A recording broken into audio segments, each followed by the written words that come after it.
Hey, it's Bill Russell. I'm here in my yellow hat. I wore it at Vive and Hymns to signify our partnership with Alex's Lemonade Stand Foundation and the search for cures and to combat childhood cancer. I'm just blown away by the generosity of our community. With the help of our partners, SureTest, Rackspace, CTG, and some of you giving individually, we were able to raise close to $40,000 at those two events. It is just exceptional.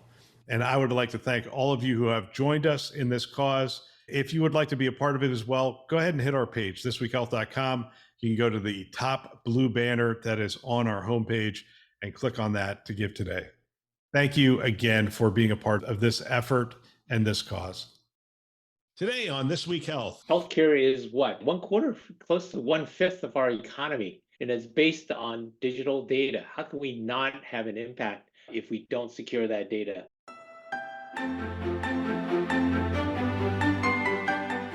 Welcome to Newsday, a This Week Health newsroom show. My name is Bill Russell. I'm a former CIO for a 16-hospital system and creator of This Week Health, a set of channels dedicated to keeping health IT staff current and engaged. For 5 years, we've been making podcasts that amplify great thinking to propel healthcare forward. Special thanks to our Newsday show partners, and we have a lot of them this year, which I am really excited about. Cedars-Sinai Accelerator, ClearSense, CrowdStrike, Digital Scientists, Optimum Healthcare IT, Pure Storage, SureTest, Tausight, Lumion, and VMware. We appreciate them investing in our mission to develop the next generation of health leaders. Now, on to the show.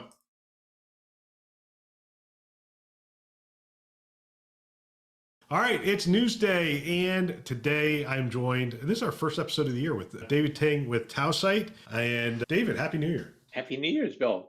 And to the audience, hopefully 2024 will be a great year. Yeah, it should be a good year. Although, to be honest with you, you were on the last Newsday of the year because we did a show with four of us and we talked about things. And you and Drex were not sharing a lot of positivity going into 2024 in terms of the cybersecurity landscape. Let's talk about some of that stuff. You and I were just touching on the extortion problem that's starting to happen. This is a new trend where they're actually going directly to the patient. Like they got all these patient records, they're going directly to the patient and saying, give me $50, give me $100, give me $25, whatever it happens to be, whatever the number is. Is there a market for it? Is there like $50 is the right number or 70? How do they come up with a number, for heaven's sake? But they're doing this.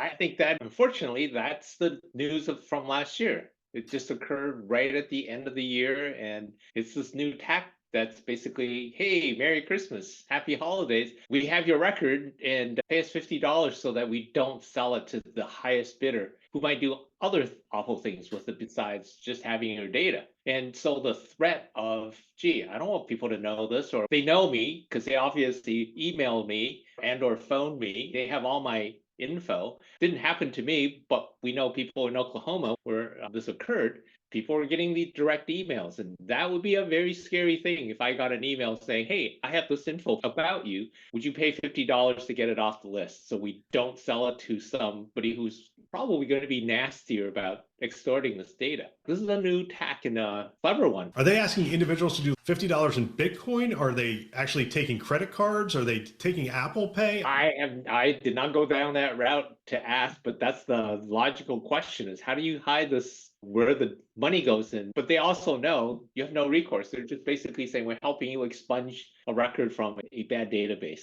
Or is couched in some sort of protection for the attackers.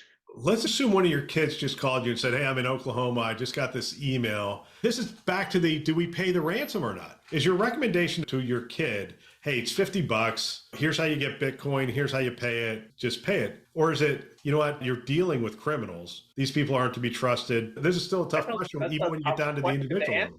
Is it worth the noise of $50? And you basically go, okay, maybe it will relieve me of having to deal with clean up a lot of messes that I may inherit because my data got sold. When I go and apply for a mortgage, I may not be able to get it approved, or a bank because somebody's abused my identity. I think based on their success of this attack, new versions of this will come out. This is basically holding your data now as in ransom and holding you hostage. All right, so let's talk about the Integris. It's funny because we were talking about this a little bit prior to the show. and we were talking about how good the customer service is from the attackers. Like, they want you to pay. They're very responsive. The email's very friendly. It's written It's by a very friendly ChatGPT. tone. We're helping you. Yeah, we're here to help, and we have access to this record. We'd like to take it out. We'd like to help you. Would you like to pay? Oh, by the way, we're going to make it easy for you. Just click this link, do whatever. They make it easy. But let's take it from the other perspective. Integris, you've already been hacked. There's nothing you do from that perspective. What do you set up in order to coach your clients, help the people in your community? Is there something that you have to set up, think about if you're Integris? I think they're following, I think, the FBI recommendation, which is don't pay anything. Yeah. We'll let the legal firms deal with it because class action suits are already following this path. They're suing the hospital on behalf of the patients. It's going to be, I think 2024 will shake out to be the year of the new sets of class action lawsuits filed on behalf of the patients for their breach. Patients have had it. That's my perspective. Yeah. Starting to sense that anger. Got 3 letters last year.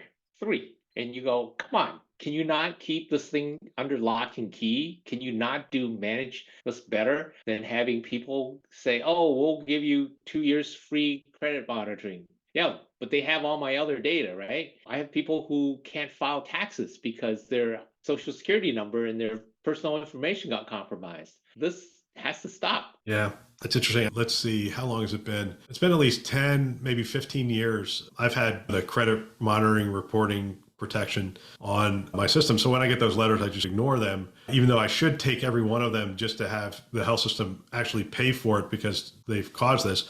But if you've been in technology for any period of time, like the people I know who really are in technology and really understand security way back in the day were the ones who coached me and said, look, your stuff will be compromised sometime in the next whatever it's going to be compromised. You might as well get this protection on for you, your children, and keep it on forever, because it's just the world that we live in. And I had somebody who really, NSA level, really understood security. And I asked them, I'm like, what do you do? And essentially, they didn't do online banking. They didn't do online, like anything. I'm like, how do you function in our society? And I think it's becoming harder and harder to function in our It is society. harder and harder. Trust me, there are lots of things I don't do. I'm trying to keep a small footprint, but even there, you count on your trusted organizations. If I go in there for medical care, I would expect that they would take my data as seriously as a bank does that handles my banking. This is an election year. Should we expect this to be a campaign issue at some point? Would we be surprised if at one of these debates that somebody brings up, hey, you know what? My healthcare record's been compromised at 3 different organizations over the last 2 years. It's created this kind of problem. What is this candidate? It could be a state candidate. It could be a federal candidate. I expect that to start to get to that level of consciousness, don't you? I think, what did I hear once from a CIO who said doctors are more concerned if their salaries were published than they would be if their medical records were published? I said, oh, that's a great perspective. Yeah, there's a certain amount of truth to that. If you thought about it, if I really wanted to cause disruption at a large company, if I could hack the salaries, nothing creates more chaos than the Imagine the release of chaos. salaries. Why is that person getting paid Oh more my than gosh.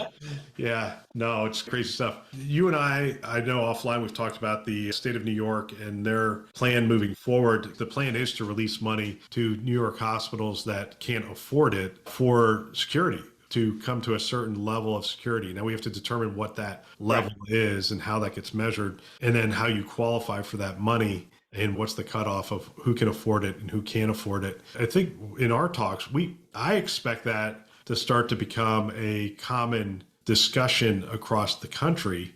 Although it's tight economic times across the board, it's tight economic times for states. So that it's going to be hard for every state to do what New York is doing. I know New York is doing it. What's the other state that's looking at doing it? California, I think. Yeah, California must have their own treasury. They just keep printing money because economy that's pretty sizable. But how can we function when healthcare is what? 1/4, close to 1/5 of our economy, and it's backed and it's based on digital data. How can we not have an impact if we don't secure that data? Here's the thing I have proposed, in the past, and everyone just brushes it off as you're insane. But as the consumer, and that term is used very loosely in healthcare, I understand that. I'd like to have the option to have my record expunged from a health system. I haven't been there since I was a baby, and I don't want any of that information over there. And I feel like, first of all, there should be a way for me to know where my data exists. And then there should be a way for me to say, you know what, I don't want you to have it. Transfer it to, I don't know, transfer it to Tefka, transfer it somewhere that I trust they're investing in the right security model and this right security plan. And it could be, maybe it's potentially just the local health system that I'm a part of, and I trust them for whatever reason, or maybe it's some federal entity, or some, Tefka's not a federal entity, but whatever it is. Right. It's a trusted entity. Almost the same concept as the honest broker for de-identified data. It's, I want my data held in a secure location where there's a higher standard. TSA, we pay for the TSA based on our airplane tickets having a TSA charge. Should there be the same kind of concept that says, hey, when you come in for a visit, there is a nickel that's added to your bill to help secure your data? Why can't that be done? It just seems crazy that we immediately slapped on $15 or $20 to your airplane ticket, hired 200,000 or plus TSA agents, added all this infrastructure, and nobody complained about it. And yet we're losing data right and left, and everybody goes, oh, it's too expensive. It just doesn't make sense. That's my humble opinion as both a patient and somebody who talks to a lot of these organizations that have been breached. It's sad. It's wrong. Yeah. Shout out to TSA though. To be honest with you, I've traveled a little lately, and that has come a long way. I think They have come a long ways. they outsourced it to Leidos, it appears, because I see their logo all over the place on TSA stuff now. And it functions pretty well. I still get annoyed every now and then, but It's not what it was when we first started post 20 years ago, and everybody complained and everything was retrofitted. There was tons of tie wraps everywhere to hold things together. Do you remember that? All the signs. what you're describing is an accurate depiction of what security looks like in healthcare. I was going to say that when I made that reference, I said, wait, that's how we do it today. Is it going to take 20 years? But TSA succeeded because they slapped the charge on every ticket. We had a TSA charge. Yeah, you've got to fund it. You absolutely have to have a funding, and you have to have a model that says, hey, just suck it up. We're going to have to add it to the cost of your care. It's a flat fee. It has to be funded in a mechanism like that the rest of the organization can't touch. Correct. I look at it every time. I go, okay, at first I was annoyed by it. Okay, what are they really doing for but then over time, we get used to it. It's just tacked on and transactional fee. Yeah, so it's like gas tax. It's a glass of water that you have to pay for in the airplane. Yeah, I know. Yeah, that's a whole nother. We get on airline stories. It just cracks me up. So, can I have a thing of peanuts? It's like, yeah, that's $2.25. I'm like, it's 5 peanuts. Like, that used to be free. What are we doing? Yeah, I like the idea of flat fee on every transaction in the health system. Again, as long as that doesn't get touched, and I'm saying it doesn't even get touched by the CIO. It goes to security, period. Right. Yeah, it has to be that way. Otherwise, it will become part of the budget, and it will get ripped up and distributed. It has to be dedicated to it. I, as a patient, would not mind if that were the case. I agree. You glossed over my idea of being able to go to the health system and say, look, I need you to lose my record before I have to pay the hacker to lose my record. Yeah. But the hacker only loses it out of their database, not out of the hospital's database. But I think there will be a need for trusted storage for all these records if we prove out that healthcare systems can't secure it themselves. I think that was the motivation for people to say, just put it in the cloud. Not to give people an idea, but if the health systems aren't going to put that tax on and funnel it to security, then the states should put that tax on every healthcare transaction and then force that money to be used for security. That way there's tax. The problem is people can't afford healthcare now as it is, and the price keeps going up, and it's not a progressive tax. And essentially it hits the poor harder than it hits the wealthy. I'm not saying it's universally equitable to apply that, but how else can you do it?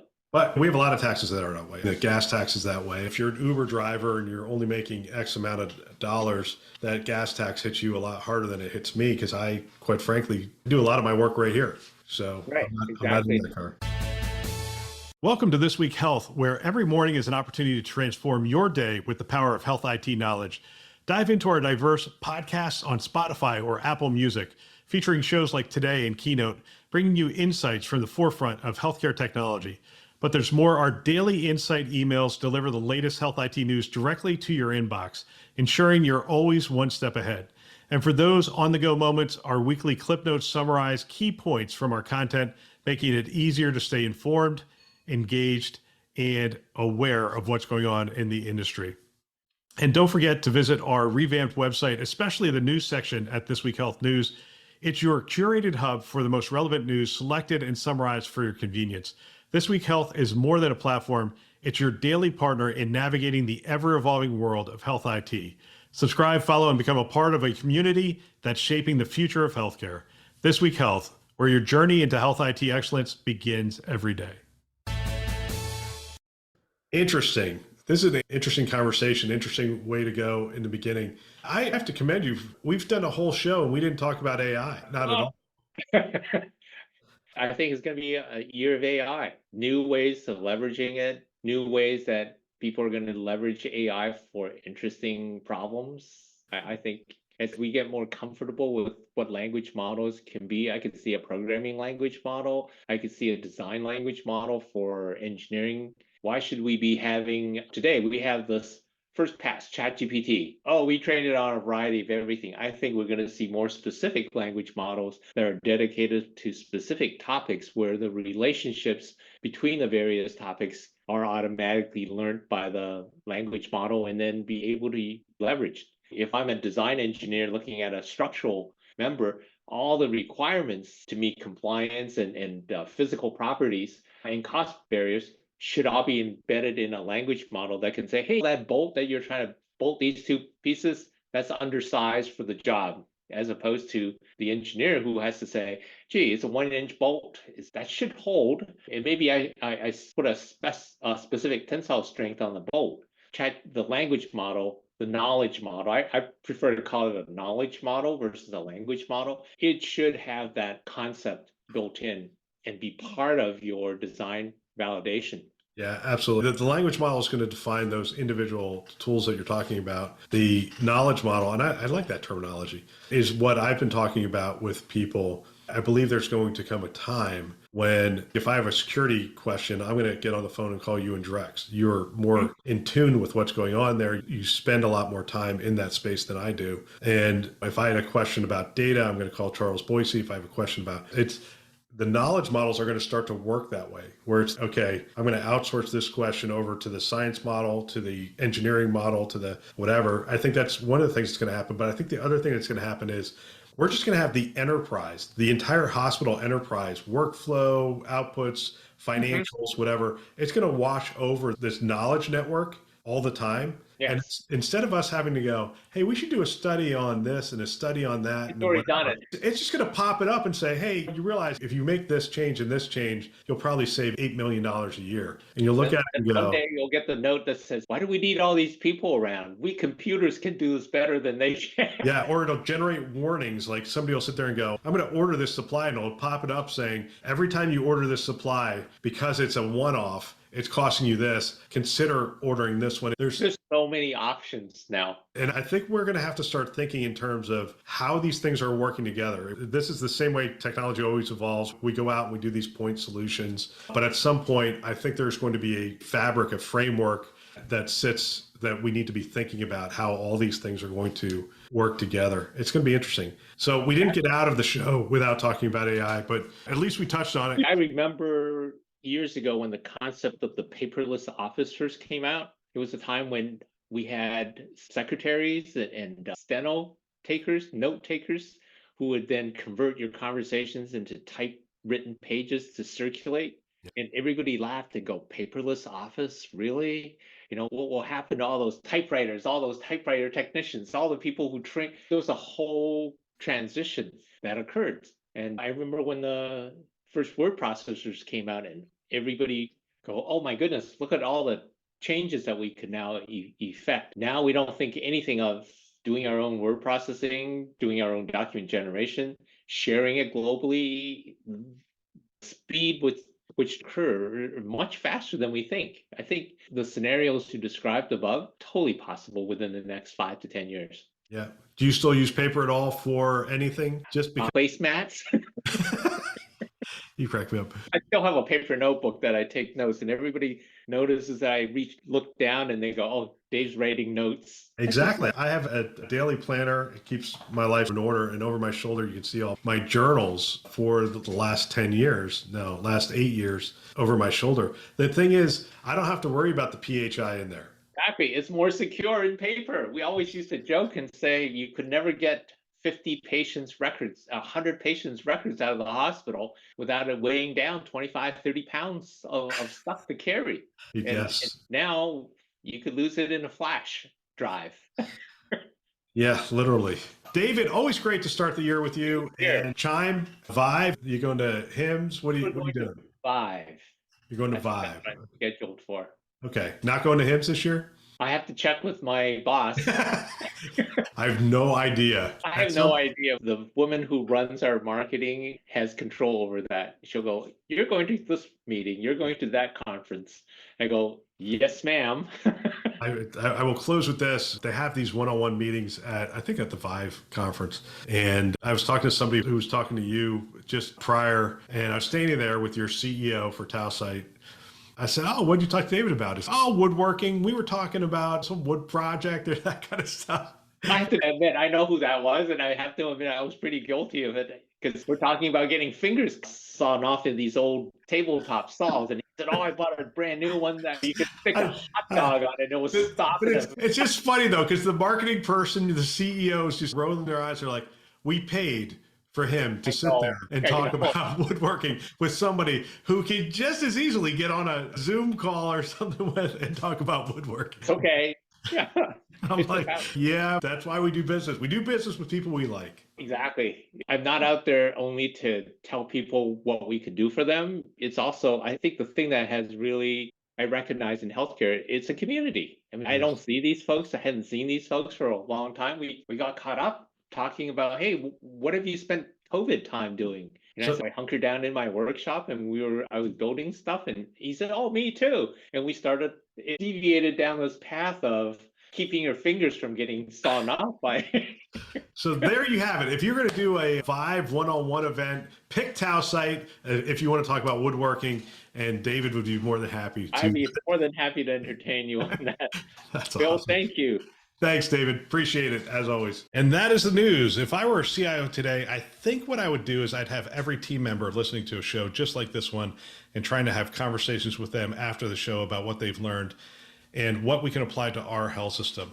If you want to support This Week Health, one of the ways you can do that is you can recommend our channels to a peer or to one of your staff members. We have 2 channels, This Week Health Newsroom and This Week Health Conference. You can check them out anywhere you listen to podcasts, which is a lot of places: Apple, Google, Overcast, Spotify, you name it, you can find it there. You can also find us on YouTube.